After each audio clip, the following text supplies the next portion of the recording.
হিন্দু পুরাণ ও লোকগাথা অনুযায়ী মহাদেব শিব এবং সূর্যদেবের মধ্যে সংঘাতের কাহিনী অত্যন্ত তাৎপর্যপূর্ণ।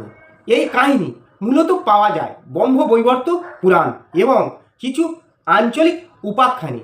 এই সংঘাত কোনো সাধারণ শত্রুতা ছিল না, বরং এটি ছিল জাগতিক নিয়ম ও কর্মফলের একটি বহিঃপ্রকাশ।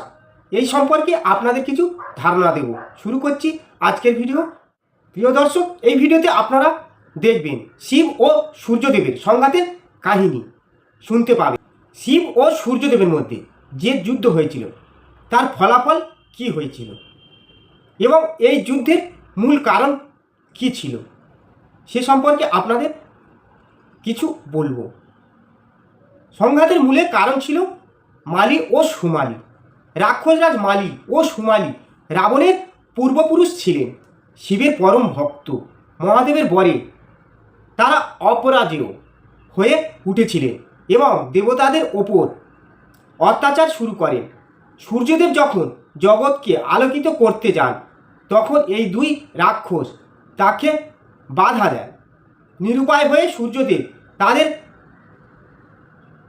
আক্রমণ করলে তারা শিবের শরণাপন্ন হন। শিব তার ভক্তদের রক্ষা করার প্রতিশ্রুতি দিয়েছিলেন, তাই তিনি সূর্যদেবের বিরুদ্ধে যুদ্ধে অবতীর্ণ হন। এই যুদ্ধের ভয়াবহতা কি হয়েছিল? শিব ও সূর্যের এই যুদ্ধ ছিল ব্রহ্মাণ্ড কাঁপানো। সূর্যদেব তার প্রচণ্ড তাপ বিকিরণ করতে থাকেন। অন্যদিকে শিব তার ত্রিশূল নিক্ষেপ করেন। শিবের ত্রিশূলের আঘাতে সূর্যদেব সংজ্ঞা হারিয়ে রথ থেকে পড়ে যান। অন্ধকার জগৎ। সূর্যদেব চেতনা হারানোয় গোটা বিশ্ব অন্ধকারে ডুবে যায়। সৃষ্টির স্বাভাবিক নিয়ম স্তব্ধ হয়ে পড়ে। কশ্যপ মুনির অভিশাপ।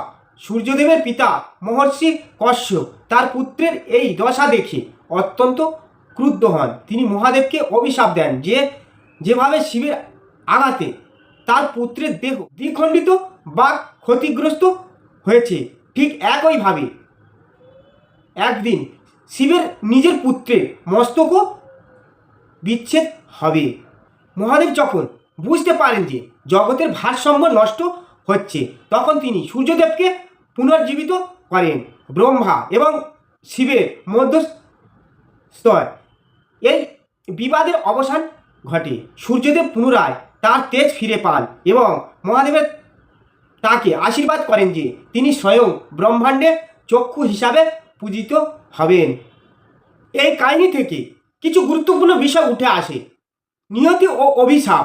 শিবের ওপর কশ্যপ মুনির দেওয়া অভিশাপ পরবর্তীতে গণেশের মস্তক ছেদন পৌরাণিক কারণ হিসেবে গণ্য করা হয়।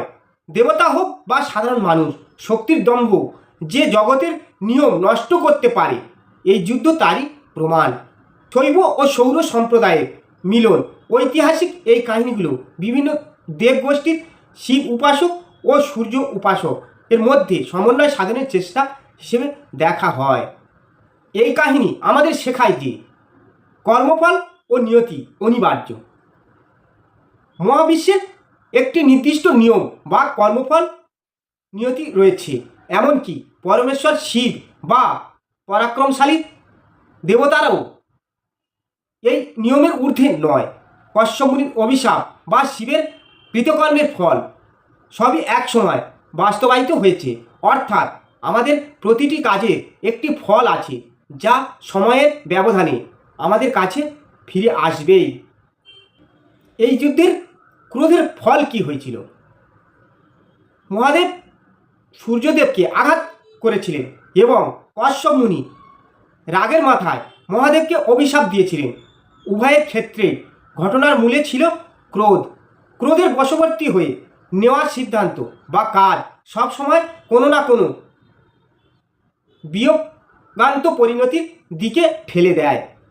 এটি আমাদের শেখায় চরম উত্তেজনার মুহূর্তে নিজেকে শান্ত রাখা কতটা জরুরি। মাতা পার্বতী মনে করেছিলেন শনিদেবের কুদৃষ্টি তার পুত্রের ওপর প্রভাব ফেলবে না। এটি এক ধরনের আত্মবিশ্বাস বা সূক্ষ্ম অহংকার হতে পারে, কিন্তু প্রকৃতি আমাদের মনে করিয়ে দেয় যে জাগতিক বা মহাজাগতিক নিয়ম সবার জন্যই সমান।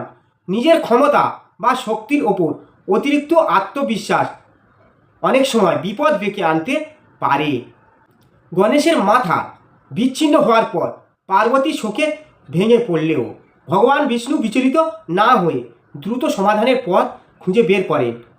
তিনি হাতির মাথা যুক্ত করে গণেশকে নতুন জীবন দান করেন।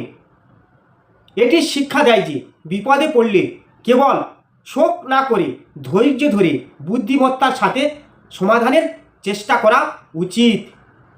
গণেশ তার মানুষের মাথা হারিয়ে হাতির মাথা পেয়েছিলেন। বাহ্যিকভাবে এটি একটি বিকৃতি মনে হতে পারে, কিন্তু সেই হাতির মাথা নিয়েই তিনি সিদ্ধিদাতা বা সকল বাধার বিনাশকারী হিসাবে পূজিত হন। এটি শিক্ষা দেয় যে জীবনে কোনো বড় ক্ষতি বা পরিবর্তন মানে সব শেষ নয়। অনেক সময় সেই ক্ষতি আমাদের এক নতুন ও মহত্তর পরিচয় দিকে নিয়ে যায়। এই রকম সনাতন শাস্ত্রীয় গল্প দেখতে হলে বা শুনতে হলে আমাদের মুক্তিবাণী চ্যানেলটিকে সাবস্ক্রাইব করুন আর শেয়ার করে সকল সনাতনীদের দেখার সুযোগ করে দিন, এই অনুরোধ রইল। হরে কৃষ্ণ, হরি বল। জয় মুক্তিবাণী, জয় হিন্দু ধর্মের জয়।